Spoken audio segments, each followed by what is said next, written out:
साहब ये गवर्नमेंट ने एक्चुअली ये सारी चीजों पे वक्फ कर दिया है।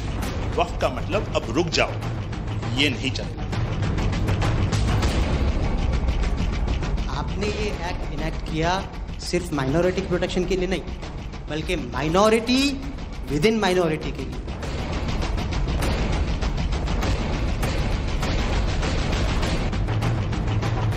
मुस्लिम समाज में जो बेकार किस्म के लोग हैं उनको एक रास्ता बना रहे हैं, एग्जिट दिखा रहे हैं।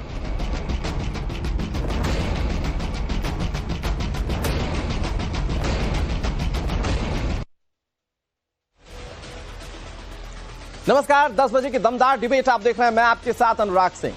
वक्फ पर बने नए कानून पर जहां एक तरफ देश के कई शहरों में बवाल मचा हुआ है, इस पर सियासत गर्म है। खासकर ममता बनर्जी के राज्य बंगाल में जहां हिंदू त्राहिमाम कर रहे हैं, हिंसा की आग में जल रहे बंगाल से लोग पलायन कर रहे हैं, लेकिन इन सबके बीच मुस्लिम समाज के कुछ लोगों ने नए कानून का विरोध कर रहे लोगों के मुंह पर एक बड़ा तमाचा जड़ दिया। उन्होंने न सिर्फ इस कानून की तारीफ की, बल्कि खुद प्रधानमंत्री नरेंद्र मोदी से मिलकर इस बात की सराहना की कि आपने ये बिल लागू किया। उन्हें थैंक यू कहा, क्योंकि इस कानून का हथौड़ा वक्फ की आड़ में हो रहे भ्रष्टाचार पर एक बड़ी चोट साबित हुआ। लगातार मोदी सरकार इस कानून को मुस्लिम भाइयों की भलाई के लिए जरूरी बता रही है। इधर कांग्रेस समेत बाकी विपक्षी पार्टियां और कई मुस्लिम संगठन वक्फ संशोधन कानून को मुस्लिमों के खिलाफ बता रहे हैं। इसमें एक भड़काऊ भाईजान ओवैसी भी। सुप्रीम कोर्ट में भी वक्फ संशोधन कानून के खिलाफ याचिकाओं पर सुनवाई हो रही है। इन सब के बीच दाऊदी बोहरा समुदाय के लोगों ने देश के प्रधानमंत्री नरेंद्र मोदी से मुलाकात की, उन्हें वक्फ संशोधन कानून के लिए थैंक यू कहा। सवाल यह है कि क्या इन लोगों को ही ओवैसी के कुछ दिन पहले संसद में बेकार किस्म के मुस्लिम, इन्हीं लोगों को कहा गया था क्या? क्योंकि ये तो खुलकर इसका समर्थन कर रहे हैं। सवाल तो ओवैसी से पूछना बनता है कि वक्फ कानून का समर्थन कर रहे ये लोग किस किस्म के मुस्लिम हैं। हम अपने मेहमानों से चर्चा करेंगे, लेकिन सबसे पहले आपको ये 3 तस्वीरें दिखा रहे हैं। क्या हुआ, सबसे पहले वो तस्वीर देखिए। प्रधानमंत्री नरेंद्र मोदी से दाऊदी बोहरा समुदाय के लोगों ने मुलाकात की। बहुत पीसफुल मुलाकात थी। उस दौरान आपने वो तस्वीर देखी होगी, पीएम नरेंद्र मोदी खड़े थे, चादर चढ़ाई जा रही थी और उसमें प्रधानमंत्री नरेंद्र मोदी ने एक लंबी चर्चा की, लेकिन उसके बाद विरोध की भी तस्वीरें थीं। और विरोध की तस्वीरों पर बात करें, लेकिन आपको सबसे नजदीक से वो तस्वीर दिखाते हैं जिसकी चर्चा पूरे देश में हो रही है। प्रधानमंत्री नरेंद्र मोदी से दाऊदी बोहरा समाज मिलने पहुंच जाता है।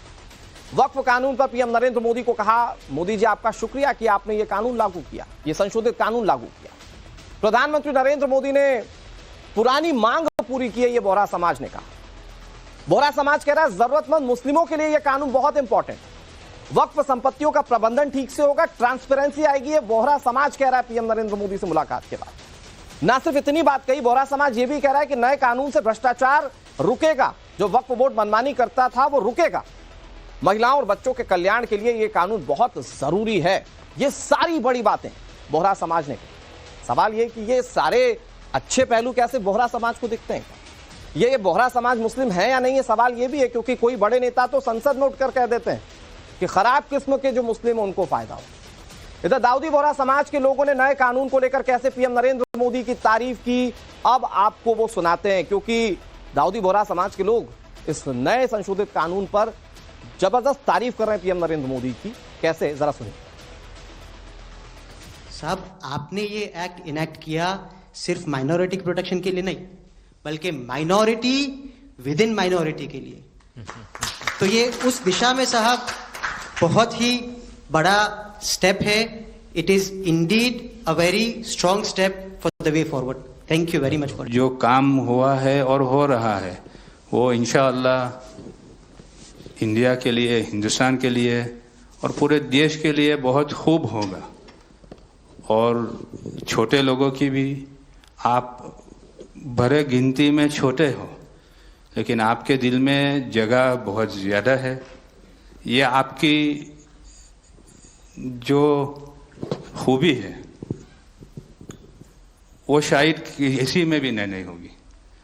और ख़ासतन मेरी बहुत दफ़े आपसे मुलाकात का भी टाइम हुआ है, इतने बिजी होने के बावजूद भी कान दे के सुनते हैं, ये बहुत खूबी है, शायद किसी में होती है। और मेरा जो एक्सपीरियंस है ऐसे ही लोग प्राइम मिनिस्टर होते हैं।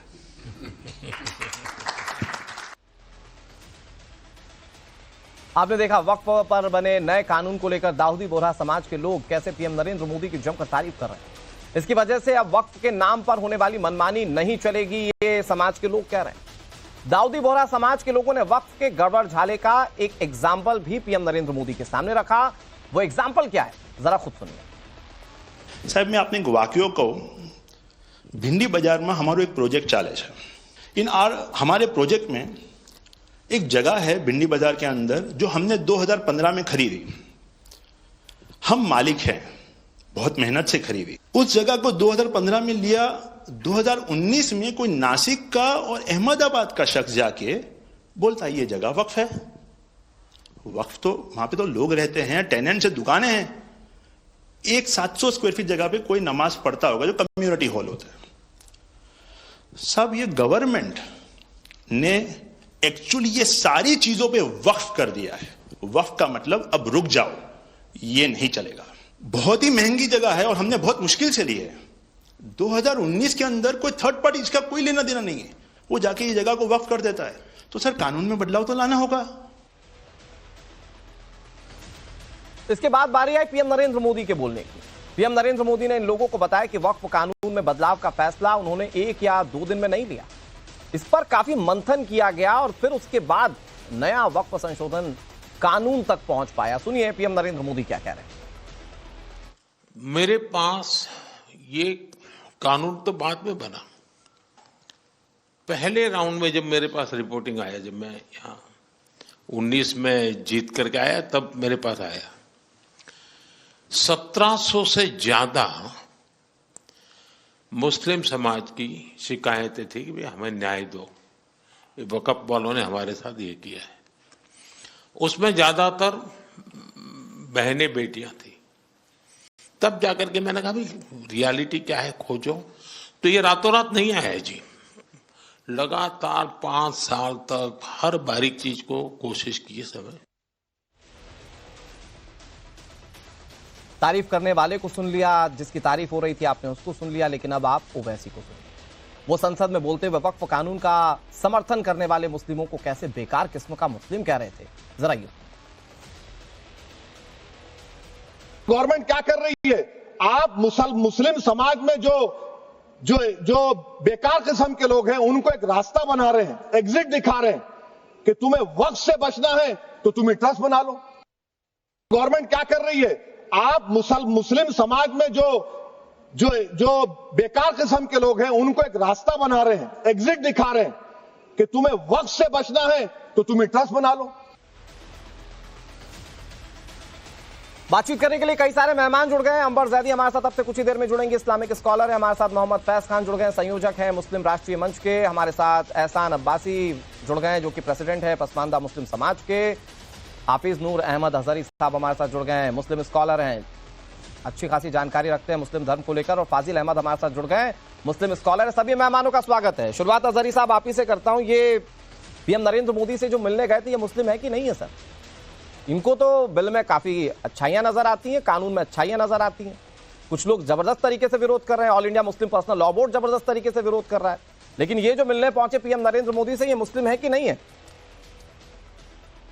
अपने अपने नजरियात हैं, अपनी सोच है। नरेंद्र मोदी जी ने और नरेंद्र मोदी जी की टीम ने, जिन लोगों ने उनके पास उनसे मुलाकात कराई है, वो लोगों ने ऐसे लोग ढूंढ के मुलाकात कराई है ना। आप ढूंढ के लाए हो फैज अहमद को, आप ढूंढ के लाए हो अब्बासी सर, आपको भी तो ढूंढा है। ये हमें भी लाए हो ढूंढ के, आप सही बात है। तो ऐसे लोग ढूंढ के मिलवाया है जो उनकी बात कहेंगे। हाँ, हम लोग क्यों नहीं बुलाया गया? हम लोग बुलाया होता, हम देते जवाब माननीय मोदी जी को। बुलाइए आप नरेंद्र मोदी जी का जवाब बाद में दीजिएगा। अभी तो हमारे साथ अब्बासी साहब बैठे हुए, फैज खान बैठे हुए, जरा उनकी बात का जवाब दे दीजिएगा।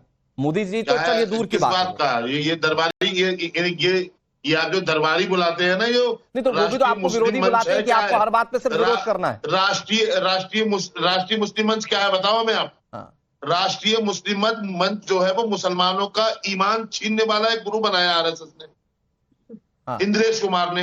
हम जानते हैं उसको, उसके बारे में खूब जानते हैं। मुसलमानों को कुफ्र की तरफ धकेलने वाला एक समूह है भारत में। तो मतलब आप जिसे कहना चाहते राष्ट्रीय हैं कि मुस्लिम इस्लाम मंच नहीं कहते हैं। जानते, ये दीन नहीं जानते?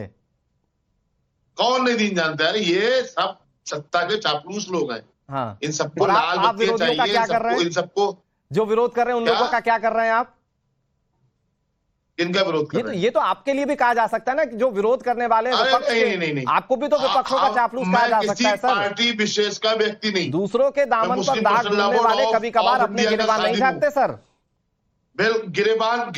गिरेबान फिर आप पर्सनल करेंगे हमला। नहीं, मैं फिर हम पर्सनल नहीं आप कह रहा हूं पर सर, मैं तो कोई कह रहा हूं बात कि जो करेंगे। दूसरों के कपड़ों पर दाग उनसे ढूंढता है, कई बार वो कहलवाइए अपने ना। गिरेबान को देखना भूल जाता है। ये बात है, उनसे आप कहलवाइए। आप हाँ। मत बोलिए, नहीं, आप पक्ष में लीजिए। नहीं, मेरा बहुत सिंपल देखिए, सवाल है अजहरी साहब, देखिए, लेट नॉट बी मैं पर्सनल। बहुत- मैं आ रहा हूं सर, आप दोनों के पास आ रहा हूं। अजहरी साहब इसको बहुत अनुराग सिंपल भाई, रखते सुनते नहीं, आप सुनते हैं, नहीं इसको हो बहुत तो। सिंपल रखते हैं अजहरी साहब। भाई मुस्लिम नहीं, समाज नहीं। के ही है ना, दाऊदी बोहरा समाज के लोग, वो लोग गए, वो कह रहे हैं कि इस कानून से तो फायदा है।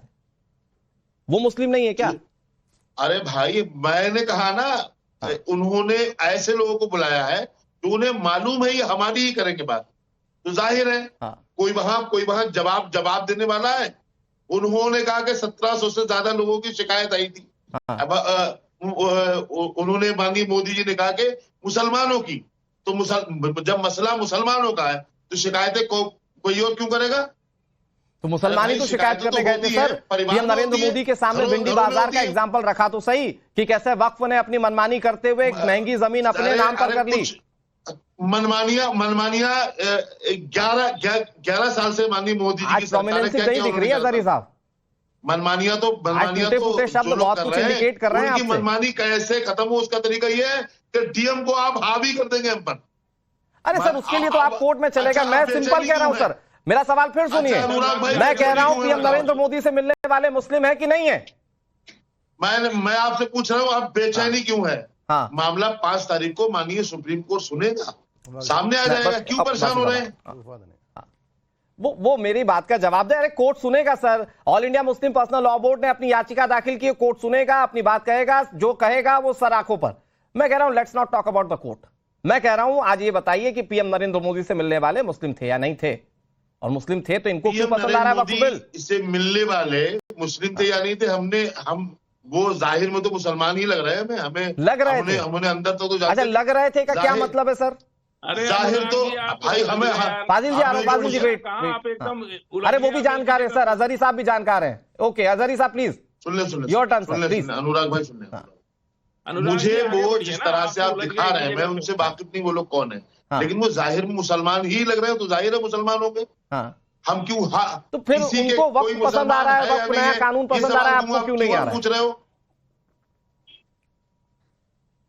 वो लोग जिन लोगों को बुलाया गया है, हाँ। वो वही लोग हैं जो उनकी माननीय है। नरेंद्र मोदी की बात में हाँ मिलाने वाले हैं। बस ठीक है सर, ओके, इतना कहूंगा मैं। आता हूं आपके पास, एक मिनट।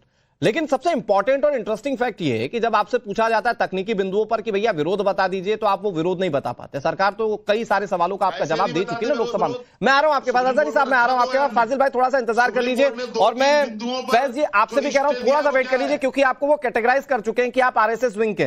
तो मैं अब्बासी साहब के पास चला जाता हूं। कम से कम पसमानदा मुस्लिम समाज के प्रेसिडेंट अब्बासी साहब को तो कैटेगराइज नहीं कर रहे हैं अजहरी जी। तो अब्बासी साहब बताइए, मुस्लिम ही मिलने गए थे ना सर ये लोग, तो इन लोगों को तो वक्फ कानून पसंद है। मुझे यकीन है कि मुस्लिम है वो, हाँ। और हम किसी को सर्टिफिकेट नहीं दे सकते। अभी अजहरी साहब कह रहे थे कि उनको बुलाया गया है। जब विधेयक आया था और जेसीपी गठन हुई थी तो सबका बुलाया गया था। हिंदुस्तान के ये आह्वान किया था अध्यक्ष माननीय जगत पाल जी ने कि आप जो संस्था है देश की, मुस्लिम समाज की जो संस्था है, जो बुद्धिजीवी हैं, जो देश में अपना अमन सहन चाहते हैं, और जो इस कानून में कोई खामियां हैं या अच्छाइयां बताने के लिए आए, तो 2-3 महीने लगातार चर्चा हुई। तो क्या अजहरी साहब सो रहे थे नींद लेकर? वो कह रहे हैं पीएम हमको बुला ले मिलने के सर बात मैं उसी पे आ रहा हूँ। फिर उसके बाद में इनके जो नेता हैं ओबीसी साहब और पर्सनल लॉ बोर्ड, जिसमें मुस्लिम पर्सनल लॉ बोर्ड के अंदर एक भी नुमाइंदा पसमानदा समाज के नहीं है, वो नुमाइंदगी करते हैं, ठेकेदारी लेते हैं मुसलमानों की, और भागीदारी 0% है। तो ये वो कथाकथित लोग हैं जो देश को गुमराह करना चाहते हैं। बड़ी महत्वपूर्ण बात है, शिया समुदाय आज अपग्रेड है कि पत्थर मारते देखा होगा आपने। अहमदिया मुसलमान जो बोरा समाज के लोग हैं, अहमदिया मुसलमान या बोरा समाज के लोग हैं, कभी आपने देखा होगा सड़क पर बैठते हुए, कभी धरना करते हुए? ये जो देश के जो कथाकथित जो एनजीओ बना के हैं और देश के मुसलमानों गरीबों को, पसमंद समाज के लोगों को ये पत्थरबाजी सिखाते हैं, एनआरसी पे बैठाते हैं, सीए पे बैठाते हैं, तिब्बत तलाक पे बैठाते हैं, तो ये कौन लोग करते हैं? कभी आपको सिया समुदाय को बैठा देखा है सड़क पर पत्थर मारते हुए? कभी अहमदिया को देखा है पत्थर मारते हुए? कभी बोरा समाज को देखा है पत्थर मारते हुए? ये सारे मुस्लिम समाज के लोग अपग्रेड के हो गए हैं। और ये जो अजहरी साहब जैसे लोग हैं, जो पर्सनल लॉ बोर्ड है, जो कि ओबीसी बंधु हैं, ये चाहते हैं कि मुसलमान हमारा बंधुआ मजदूर बना रहे, भागीदारी जीरो और ठेकेदारी में नहीं, ओवैसी साहब की तो बात ही मत कीजिए। वो तो एक खास कैटेगरी लेकर आए कि ये अच्छे किस्म के मुस्लिम है, ये बुरे किस्म के मुस्लिम है। हम आम चुनते हैं ना, तो आम चुनते तो ये अच्छे आम और बुरे आम को कैटेगराइज करते हैं, वो मुस्लिमों को कैटेगराइज कर लेते हैं। ये इनके हाथ में है नहीं चुनना। हाँ, मैं एक बार फाजिल भाई, ये जो पीएम नरेंद्र मोदी के पास पहुंच गए, ये बुरे किस्म के मुस्लिम यही है क्या? देखिए, आप जो बात कहना चाहते हैं अनुराग जी, कल सुप्रीम कोर्ट में मैं खुद मौजूद था। यही बात तुषार मेहता ने कहा कि साहब इस बिल को बनाने में हम लोग को बहुत वक्त लगा, बहुत लंबी सुनवाई किया गया। तो सुप्रीम कोर्ट ने कहा कि आपकी कोई भी सुनवाई या किसी भी तरह का कोई प्रयास यदि कानून के खिलाफ है तो उसे नहीं माना जाएगा। ये सुप्रीम कोर्ट ने कल स्पष्ट कर दिया और खुद विड्रॉ कर लिया। तुषार मेहता सरकारी वकील जो थे, उन्होंने सरकार से खुद अपना सारा चीज वापस ले लिया कि जिन जिन बिंदुओं पर इन लोगों को तकलीफ है, हम उस सारी बिंदुओं को अपना वापस ले लेते हैं। अब कौन अच्छा कहता है, कौन बुरा कहता है, अब सुप्रीम कोर्ट से ऊपर तो कोई है नहीं। बिल्कुल सही बात। जब सुप्रीम कोर्ट ने कह दिया कि आपकी ये सारी चीजें बेकार हैं और कानून के खिलाफ है, हम इस पर रोक लगाते हैं। जी, फैसला आ गया सुप्रीम कोर्ट का सर? हाँ, फैसला आ गया, आपने नहीं पढ़ा क्या? अरे सर, स्टे लगा है, फैसला आ गया। आप अगर कोर्ट रूम में मौजूद थे तो मुझे लगता है कि कानून की थोड़ी जानकारी लेकर बैठे होंगे। कल से जो ये स्टे लगाया है सर, 7 दिन का जवाब 7 दिन का वक्त मांगा है सरकार से, और सरकार 7 दिन बाद जवाब दाखिल करेगी। मैं खुद कोर्ट में था। अगले आदेश तक ये 5 दिन का जो आप लोग प्रोपेगेंडा फैला रहे ना, नहीं, ये जो आप सिलेक्टिविज्म का चश्मा पहनकर बैठते हैं ना फाजिल भाई, ये दरअसल आपका वो बोल रहा है सिलेक्टिविज्म। मैं बताता हूं, कोर्ट ने यह भी कहा कि इस कानून में कई अच्छी बातें हैं, तो उन अच्छी बातों को फाजिल अहमद इंडोर्स क्यों नहीं करते? पढ़ लीजिए, अभी वेबसाइट पे भी आ गया, वेबसाइट पे आप वहां मौजूद थे ना सर, थोड़ा ध्यान से सुन लेते। तो कह रहा हूं ना, मैं पढ़कर पूरी तरह से रोक लग चुकी है, ना तो वो कोई मेंबर चुनेंगे, ना उसमें कोर्ट ने बहुत साफ शब्दों में कहा कि कई ऐसी बातें थी, जो कई ऐसी चीजें बिल की जो अच्छी हैं, और आज कुछ नहीं कहा है सर। मैं सिंपल करता हूं इसको, फाजिल भाई, इसको कोर्ट के पर्सपेक्टिव से रहने देते हैं, कोर्ट के पर्सपेक्टिव से रहने देते हैं। आप ही के समाज के कुछ लोग पीएम नरेंद्र मोदी के पास जाकर तारीफ कर रहे हैं, मैं तो उस तारीफ पर कह रहा हूं भाई उनको ठीक लग रहा है। बोरा समाज ने बंबई के अंदर जो यतीम खाना की जमीन थी, जिसको मुकेश अंबानी ने घर बना लिया, वो बोरा समाज की ही थी। तो कैसे बोरा समाज ने दे दिया उसको? कैसे वो जमीन बेच दिया? अच्छा, इसका केस हाई कोर्ट में चल रहा है, और बोरा समाज के जिस वकील ने बेचा वो मुकेश अंबानी का लीगल एडवाइजर है। उन्होंने बेच दिया तो वक्फ भी कब्जा कर लेगा क्या भिंडी बाजार की जमीन पर? अगर उन्होंने बेच दिया तो वक्फ भी कब्जा कर लेगा भिंडी बाजार की जमीन पर? नहीं, बिल्कुल नहीं कब्जा, उसके लिए ट्रिब्यूनल कोर्ट है, ट्रिब्यूनल कोर्ट है ना। यही बात सुप्रीम कोर्ट ने भी माना कि यही बात तो कानून भी कह रहा है कि जो जमीन है उसको रजिस्टर्ड कर लीजिए और अधिकार ले लीजिए, कि जिसको दिक्कत है वो जाकर कोर्ट में, दूसरे कोर्ट में, सिर्फ वक्फ ट्रिब्यूनल में नहीं, दूसरे कोर्ट में भी चैलेंज कर लीजिए। तो नया कानून भी कह रहा है जो अनरजिस्टर्ड नहीं है, और सुप्रीम कोर्ट से ऊपर कोई नहीं है। सुप्रीम कोर्ट ने पूरी तरह से, तुषार मेहता पूरे दिन परसों बहस किए, फिर कल उन्होंने साफ साफ कह दिया कि हम सारी बिंदुओं को वापस लेते हैं। सर, और सरकार ने मोहलत मांगी है 7 दिन की। कानूनी अगर जानकारी रखते हो तो आप इस बात को समझिए, सरकार अपनी तैयारी के साथ आएगी तो जवाब दाखिल करेगी। और मैं कोर्ट के मैं कोर्ट के बारे में बात ही नहीं करना चाह रहा हूँ। 1 मिनट, 7 दिन का सुन लीजिए, 7 दिन का उन्होंने जवाब देना सरकार उस गरीब महिलाओं का जो फैसला पलटा था, तब तुम कहाँ थे? नहीं, और एक गरीब महिला के तुम हाथ में करे, नहीं, ये सुप्रीम कोर्ट का समाज पर मान रहे हैं ना, जो एक हक मिलने वाला है, आप अच्छा, कोई मेंबर चुन सकते हैं क्या? ठीक है, अब्बासी साहब प्रॉपर्टी खुद अपना वापस ले लीजिए। अच्छा, फाजिल भाई प्लीज, ओके। अब्बासी साहब 1 मिनट, बहुत सिंपल सी बात है कि मैं अगर पूछ लूंगा शरिया ऊपर या कानून ऊपर, तो फिर आप लगेंगे, और अभी फिर मैं बिल्कुल कहूंगा कानून ऊपर है, संविधान हमारा सबसे। मैं आपको बताऊं सर, सच्चाई क्या है? सच्चाई ये कि कुछ लोग ये भी कह रहे थे सुप्रीम कोर्ट का फैसला कुछ भी हो जाए हम तो सड़क पर उतरेंगे। अपनी शरिया पे नहीं, तो ये आपकी प्रोमिनेंसी कितनी है सुप्रीम कोर्ट के फैसले और संविधान को लेकर, ये बताने की जरूरत नहीं है। मैं बहुत जल्दी से फैज खान के पास चला जाता हूं, उसके बाद अंबर जी आपके पास आऊंगा। ये फैज जी, बुरे मुस्लिम, अच्छे मुस्लिम, ये क्या लगा रखा है भाई? मुस्लिम मुस्लिम हमें जितना पता है, जितना हम पढ़ पाए। मतलब पीएम नरेंद्र मोदी से मिलने वाला मुस्लिम बुरा, वक्फ को समर्थन देने वाला मुस्लिम बुरा। अगर आप मुस्लिम राष्ट्रीय मंच से जुड़े हुए हैं तो आप आरएसएस विंग के। ये कैटेगराइजेशन क्या है सर? बिस्मिल्लाहिर्रहमानिर्रहीम रब्बिश रहली सदरी व यस्सिर ली अमरी वहलुल उक़दतम मिन लिसानी यफ़क़हू क़ौली। भारत माता की जय, वंदे मातरम। देखिए, मैं एक बात बताना चाहूंगा, अच्छा या बुरा मुस्लिम या भाजपा का या कांग्रेस का मुस्लिम ऐसा नहीं होता। जो कलमा पढ़ता है ला इलाहा इल्लल्लाह मोहम्मदुर रसूलुल्लाह, वो मुसलमान होता है। सच्चाई ये है। अब मैं कुछ बातें कहूंगा जवाब में, तो देखिए मेरे बीच में कूद पड़ेंगे, उछल पड़ेंगे।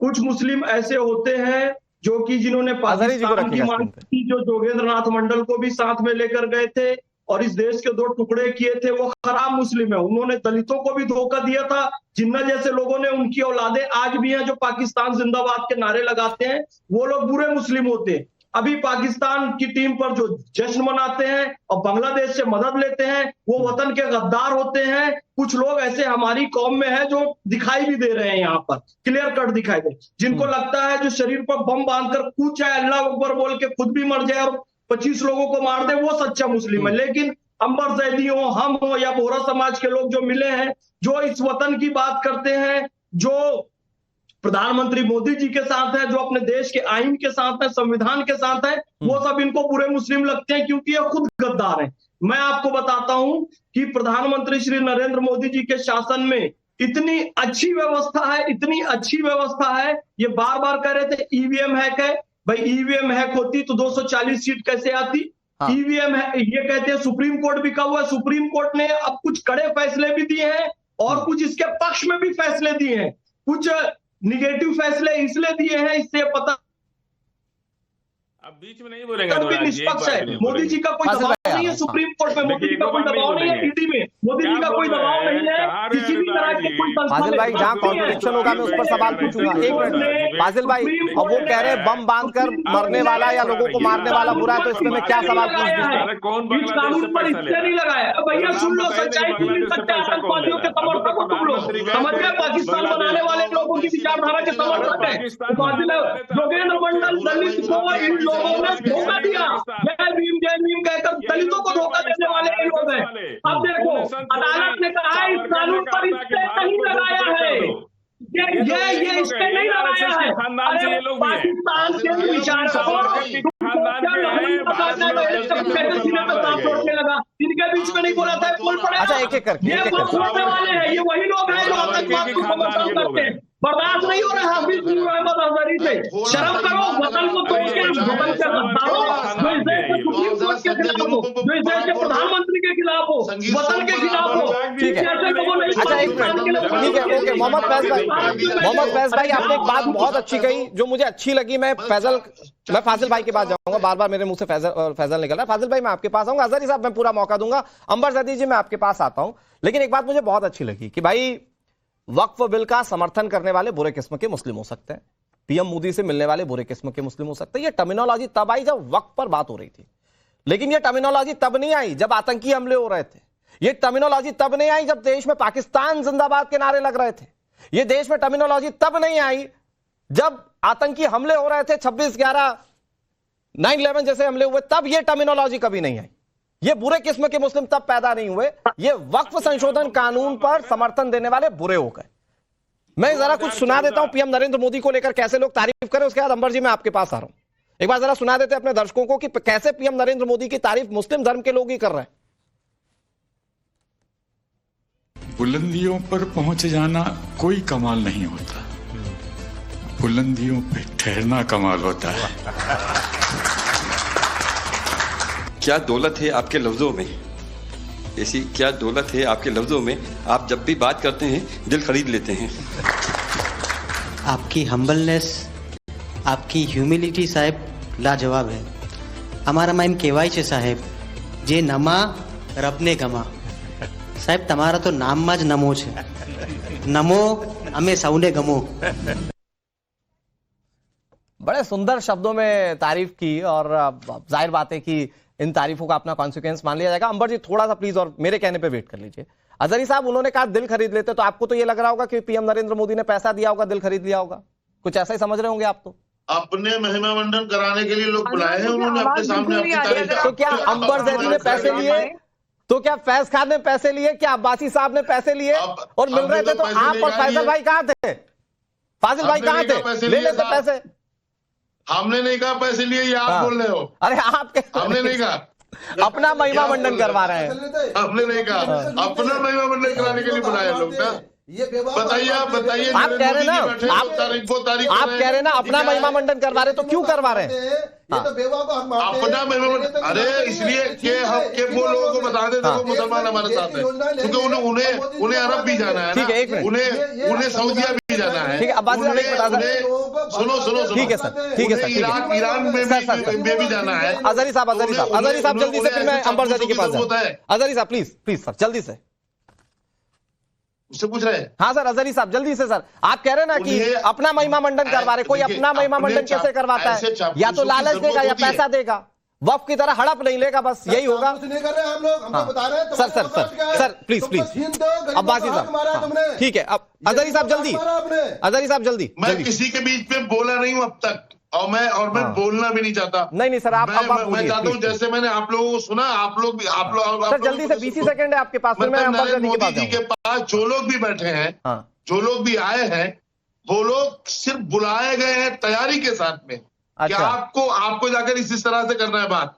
वरना किसी मुझे अंबर जैदी वो तस्वीर याद है, ठीक है अजहरी साहब वेट, मुझे अंबर जैदी जी वो तस्वीर याद है, लोकसभा के सदन पर पटल पर बिल रखा गया था और जश्न मनाना शुरू हो गया था। भोपाल से तस्वीर आई, लखनऊ से तस्वीर आई, कई जगहों से। विरोध की तस्वीरें बाद में थी, पहले जश्न की तस्वीरें सामने आई। तो ये सारे लोग जो थे वो तैयारी से थे, सारे लोग जो थे इन्होंने महिमा मंडित करने के लिए पीएम नरेंद्र मोदी ने खरीद लिया। ऐसा था क्या?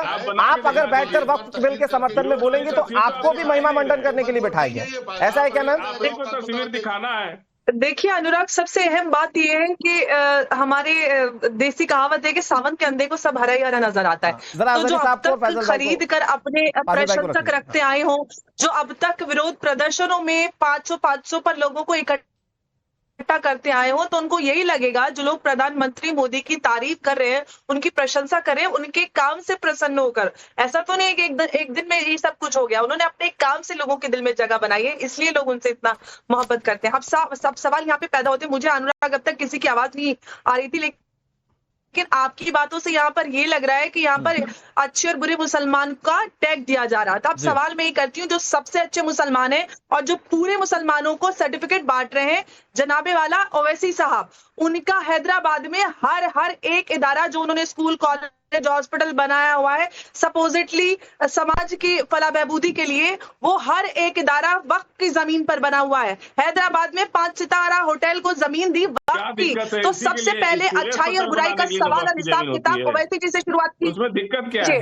और उन्होंने अगर जमीन पे बनाया तो उन्होंने मुसलमानों के लिए क्या किया? रिजर्वेशन दिया। यहाँ पर आकर आप लोग जो बैठे हुए हैं ना, टोपी लगाकर इस्लाम की बात कर रहे हैं, तो जो अल्लाह का जो जितनी भी प्रॉपर्टीज थी उसका फासिल भाई इसके बाद सरमाया पूरा जाना था गरीब और विधवाओं के उसमें वेलफेयर में। आपने अब तक उन लोगों को क्यों सर्टिफिकेट नहीं बांटा? इतने सालों से क्यों सवाल नहीं उठाया कि आप लोग जो अब तक वक्त के नाम पर धांधलेबाजी कर रहे हैं वो गलत काम है? अल्लाह इस चीज की जरा भर इजाजत नहीं देता। जो काम आप कर रहे हैं ये है इस्लाम के खिलाफ। आप गलत के खिलाफ आवाज उठाएं। ये इस्लाम कहता है कि पूरी दुनिया भी खिलाफ हो जाए और आपको अकेले खड़ा होना पड़े सच के साथ, तो आप खड़े होइए। ये इस्लामिक कैरेक्टर नहीं है।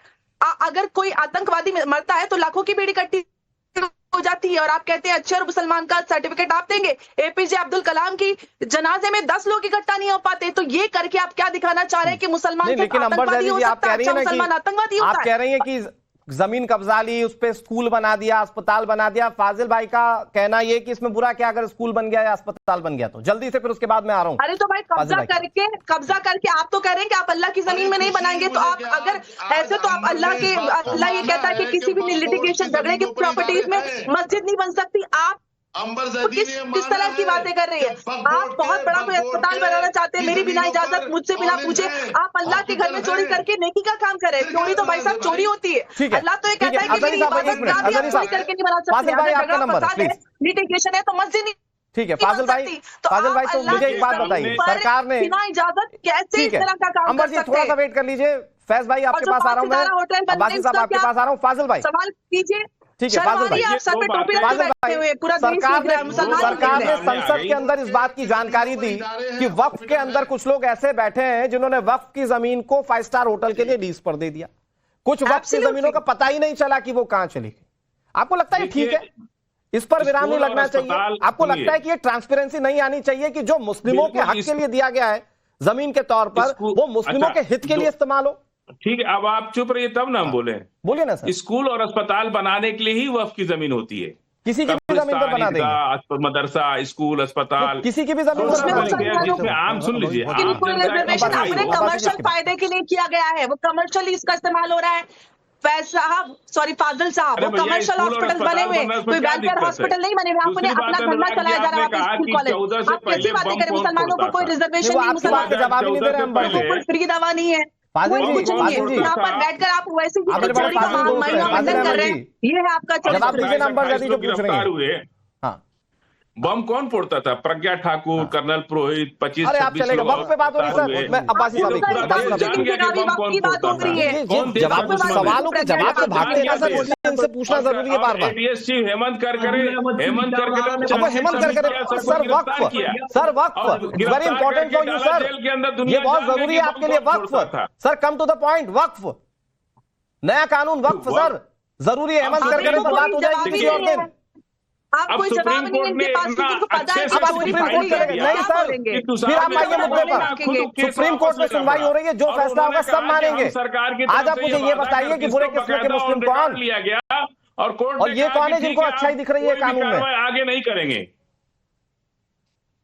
चलिए फाजिल भाई मैं आ रहा हूं आपके पास, एक बड़ी खबर आ गई है। अब्बासी साहब एक मिनट आप थोड़ा सा रोक लीजिए, एक बड़ी खबर आ गई है। एक तरफ दाऊदी बोरा मुसलमान पीएम नरेंद्र मोदी को थैंक यू बोल रहे हैं, दूसरी तरफ अभी कई मौलाना लोगों को भड़काने का काम कैसे कर रहे हैं ये जानिए। मौलाना कौसर हयात खान की भड़काऊ बयानबाजी, हुकूमत को चेतावनी दे रहा हूं। कौसर हयात 25-30 करोड़ मुसलमान खामोश नहीं बैठेगा, मुसलमान करवट लेगा, ये कौसर हयात कह रहे हैं। सरकार अपनी लक्ष्मण रेखा पार ना करे। अच्छा बहुत सीधा सा सवाल है फाजिल भाई, इसका जवाब सोचिएगा भाई। जब मामला कोर्ट में तो फिर ये 25-30 मुसलमानों की धमकी क्यों, 25-30 करोड़ मुसलमानों की धमकी क्यों? पहले सुना देते कौसर हयात क्या कह रहे हैं। मैं हुकूमत को चेतावनी देना चाहता हूं कि अपनी लक्ष्मण रेखा से बाहर ना जाए, वो दूसरों को लक्ष्मण रेखा ना बताएं, बल्कि हुकूमत खुद अपनी लक्ष्मण रेखा बताए कि क्या है और क्या उसकी लक्ष्मण रेखा है, उसे समझने की कोशिश करे और उस लक्ष्मण रेखा से बाहर ना जाए, वरना देश का बहुत ज्यादा नुकसान हो जाएगा। कि जिस तरह से वो पूरा अभियान एक मुसलमानों के खिलाफ चला रहे हैं, तो ये 25-30 करोड़ मुसलमान खामोश नहीं बैठेगा, जरूर करवट लेगा। जिस तरह आप मदरसों के खिलाफ अभियान चला रहे हैं, जिस तरह आप मस्जिदों के खिलाफ अभियान चला रहे हैं, जिस तरह आप क्या नाम आप ये वक्फ के खिलाफ अभियान चला रहे हैं, ये मुसलमानों के खिलाफ एक अभियान है, एक खास मजहब के खिलाफ एक अभियान है। व्यूवर्स आप ये समझ रहे हैं कि ये चर्चा क्यों है? एक तरफ तारीफ हो रही है, दूसरी तरफ ये धमकी सीधे लफ्जों में। फाजिल भाई बहुत जल्दी से, मेरे पास कुछ सेकंड्स का वक्त है, फिर उसके बाद में अब्बासी साहब के बाद। फाजिल भाई सवाल सुनिए फाजिल भाई, और टू द पॉइंट जवाब दीजिए। आप तो कह रहे हैं सुप्रीम कोर्ट के फैसले को मानेंगे ना, ये धमकी क्यों 25-30 करोड़ मुसलमानों की? ये कौसर हयात के खिलाफ बोलकर दिखाइए ना सर। आप तो सच बोलते हैं। लोग नंगी तलवार लेकर के प्रदर्शन कर रहे थे, अखिलेश यादव को जान से मारने की धमकी दे रहे थे, उस पर तो आप दिखाएंगे नहीं ना, उसकी बात करेंगे। अरे आप बता दीजिएगा अखिलेश यादव के बारे में फाजिल भाई, कौसर हयात की धमकी, कौसर हयात की धमकी फाजिल भाई, उनको नहीं मानेंगे आप देश विरोधी। ये धमकी क्यों? ये तो लोग सुप्रीम कोर्ट का फैसला मानेंगे। तो उसको आप देश विरोधी मानेंगे। फैज भाई इसके बाद आ रहा हूँ। अब्बासी साहब जल्दी। मैं आपके चैनल के माध्यम से मोदी जी से और अमित शाह जी से विनती करता हूँ, निवेदन करता हूँ कि ऐसे आदमी के ऊपर देशद्रोह का मुकदमा डालकर जेल में डालना चाहिए। अब मैं पूछना चाहता हूं मुस्लिम पर्सनल लॉ बोर्ड से और ओबीसी से और जो बैठे हैं कथाकथित लोग, कि किसी ने इस देश के अंदर गरीबों के लिए, वृद्धाओं के लिए वृद्धाश्रम खोला हो, यतीमों के लिए अस्पताल बनाए हो, उन जमीनों को हड़प के बेचकर उनका पेट मोटा हो गया है, उन्होंने अपनी यूनिवर्सिटी दुकानदारी चलाई है। इस देश के मुसलमान को बस जो गरीब है, यतीम है, विधवा है, बेवा है, कोई अच्छा काम किया हो, किसी बेटी की शादी कराई हो, किसी को अस्पताल बनाए हो, शिक्षा संस्थान दिए हो, या किसी बेटी को नौकरी दिलाई हो, किसी को दुकान दी हो। फैज भाई किसके लिए बने ये सवाल जो पूछ रहे हैं अब्बासी साहब, ये तो जायज सवाल है ना कि कभी मुस्लिमों का उत्थान हुआ हो तो बताइए। तो ये अपनी मनमानी रुक जाएगी, इसीलिए क्या सिर्फ विरोध हो रहा है क्या नए कानून का? बिल्कुल बिल्कुल सीधी सी बात है, मुसलमानों के हक में अब काम हो रहा है और इनकी मनमानी रुकेगी। किस लिए कह रहे हैं, और एक कौशल हयात जो कह रहे हैं। लेकिन बड़ा दिलचस्प है कि खुद टोपी लगाकर बैठने वाले लोग दूसरों को बता देते कि ये मुस्लिम नहीं है। ठीक है, बहुत शुक्रिया। ठीक है, बहुत शुक्रिया आप सभी का हमारे साथ इस चर्चा में जुड़ने के लिए और शामिल होने के लिए। दर्शक बहुत समझदार है, सब जानते हैं, समझते हैं कि भाई जो बातें कही जा रही हैं, कौन तारीफ कर रहा है तो सही है और कौन जानबूझकर विरोध कर रहा है।